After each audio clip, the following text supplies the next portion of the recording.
There is a devastating development in the fight against climate change. Oftentimes when we think of the Amazon rainforest, we think of it as an important part of fighting CO2 in the atmosphere because it's known to absorb CO2.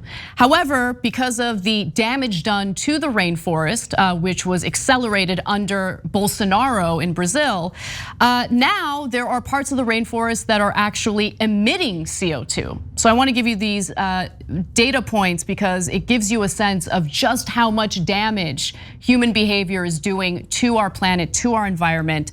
Findings from the nearly decade-long research project published in the journal Nature suggests that deforestation and fire, among other factors, have dramatically undercut the Amazon's ability to absorb heat-trapping carbon emissions from the atmosphere. The results showed the greatest changes to the ecological balance in areas that had suffered large-scale deforestation and had been heavily burned to dispose of dead trees and to clear land. So I want to direct your attention to this map that gives you a sense of how much damage has been done by essentially chopping down trees. If you look at the pink areas, those are the areas that indicate the most deforestation.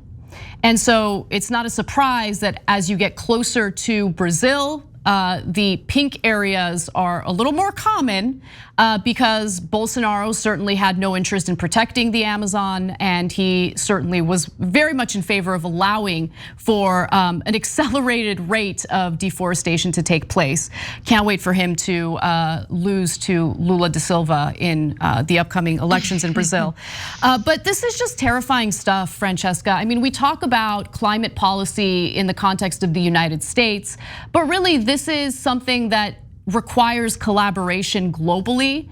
And it's just, we have to keep fighting, but it's difficult to see a light at the end of the tunnel with the United States, for instance, still using incredibly hawkish rhetoric toward China and Russia.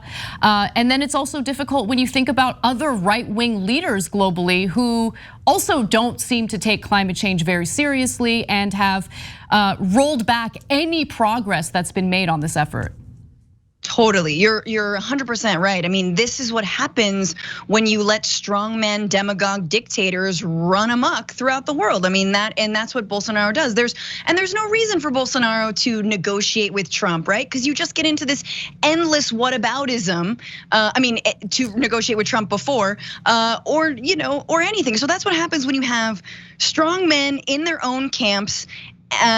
Your chances of diplomacy completely unravel. And the reason diplomacy matters is because climate change is a global issue that has to be tackled globally. And I know it's hard for leftists who are like, man, can the US do anything good in the world? It's a good question. But if there's one reason why we need to keep on trying, it's to stop climate change and to curb climate change. And there's a number of ways that can happen. First of all, countries like Brazil need to be paid to preserve the Amazon, full stop. Because the only reason that these fires are burning is because it's more profitable to use that land for monocrop and culture, whether it's soy, wheat. Most things are actually for export for foreign cows, that's like foreign cows, but for cattle and livestock to eat, to then sell to Americans and other first world countries, right? So like it's all this self-perpetuating, terrible recipe for climate chaos. It's got to be more profitable for that country to preserve the Amazon. So no one, it should be illegal to be buying anything like feed from formerly deforested Amazon rainforest. That should be illegal. And countries like the United States, countries like China, countries like in Western Europe who have contributed vastly to the amount of CO2, disproportionately to the amount of CO2 in the atmosphere, need to be shelling over the dough. There is no other way at this point. Yes, Bolsonaro has a role to play, but there needs to be a carrot at the end of that stick, and otherwise you're gonna keep on seeing this.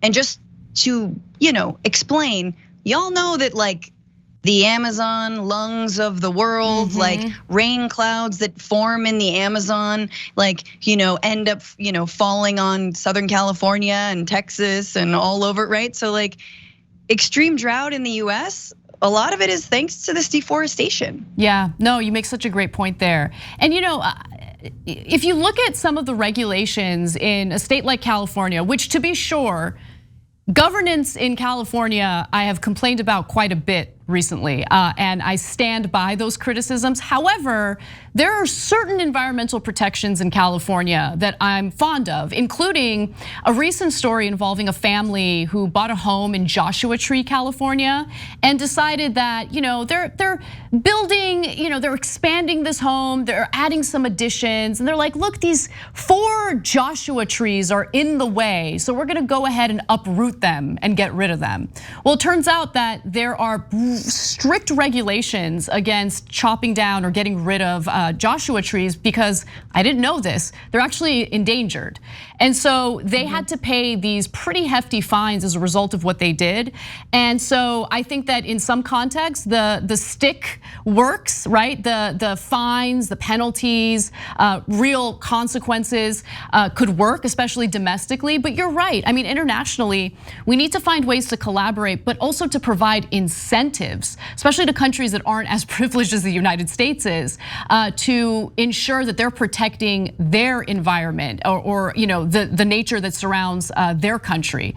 Totally. So yeah, I think that's a really great point. One final thing I wanted to bring up in regard to the recent studies that were done into this. So researchers who routinely tested the atmosphere of 4 areas in Amazonia twice a month over a 9-year period found that not only are carbon emissions higher in the eastern areas of the rainforest than in the western areas, but that the southeastern area is putting more carbon dioxide into the atmosphere than it absorbs. Going back to what the lead of the story is, the eastern Amazon is a hotspot of deforestation to facilitate logging and agriculture, including cattle ranches. So whenever it comes to business opportunities versus the health of our planet or the lives of actual human beings, under this model, the profits, the corporate incentives are always gonna outweigh what's in the best interest of mankind.